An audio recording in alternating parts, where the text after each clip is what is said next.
What is up, breath of fresh air? Man, it has been a while since I've been on here. Charles, you were going to be ecstatic. I actually put out a shorty. But, so anyway, my name is Patrick. I'm going to be your host for this shorty today. Before we get started, man, excuse a couple of things. I am sweating like crazy because I just got back from my run, and I am sweating, and it is bad. Anyway, other than that, let's jump right into it. You know what? Let's get into it because there is a lot to cover in this little shorty because we got a ton of breaking news that just happened, and I am going to go over that. So, with that being said, where do I start? Let's see. SEC and NBA. You're both under the microscope today. Let's get it. All right, so we're going to start with the SEC because me and Charles went over this during our webcast. And so turns out that Texas has reached out to the SEC. Texas and Oklahoma reached out to the SEC and asked to be members of the SEC. And like I said, me and Charles went over this in the webcast. So go back to that, watch that, and see what we say. Because I'm really just going to touch base on it.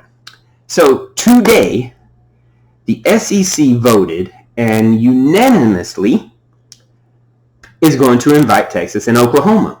So let me be the first, as I represent Georgia. Let me be the first to just go ahead and say, Texas, Oklahoma, welcome to the SEC. Welcome to real football.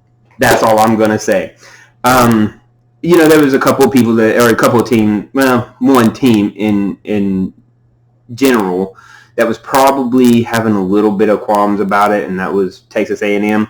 But quickly got over it after an 8-1 vote to invite Texas and Oklahoma to the conference.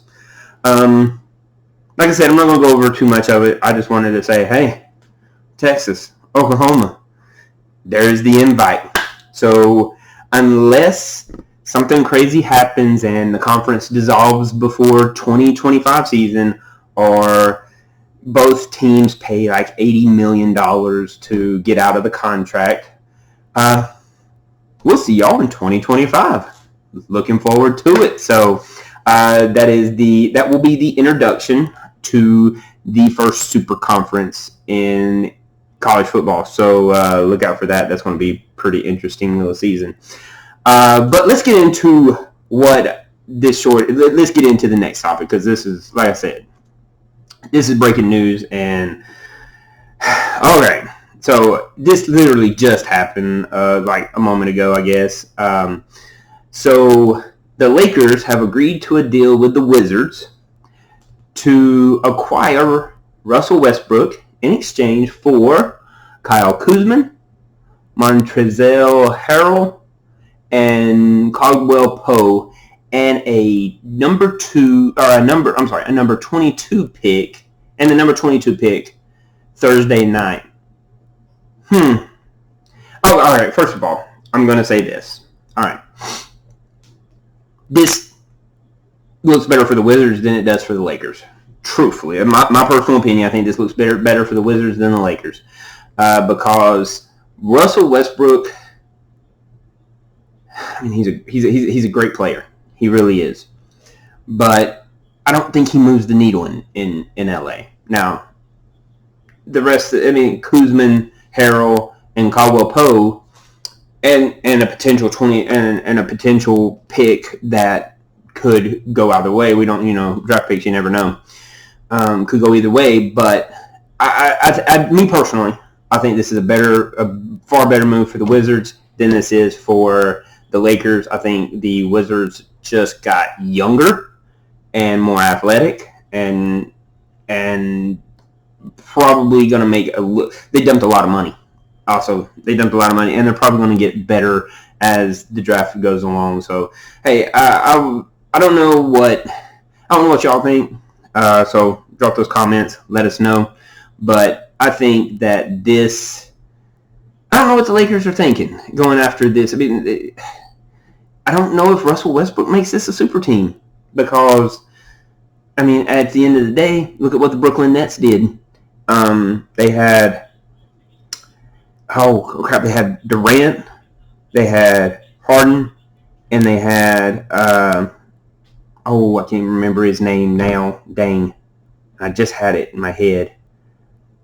Anyway, they were all injured all throughout the season, and they took turns being injured, and they took turns taking a break on the bench, and I don't think that this changes anything for the Lakers either. I mean, these are older players. LeBron is an older player.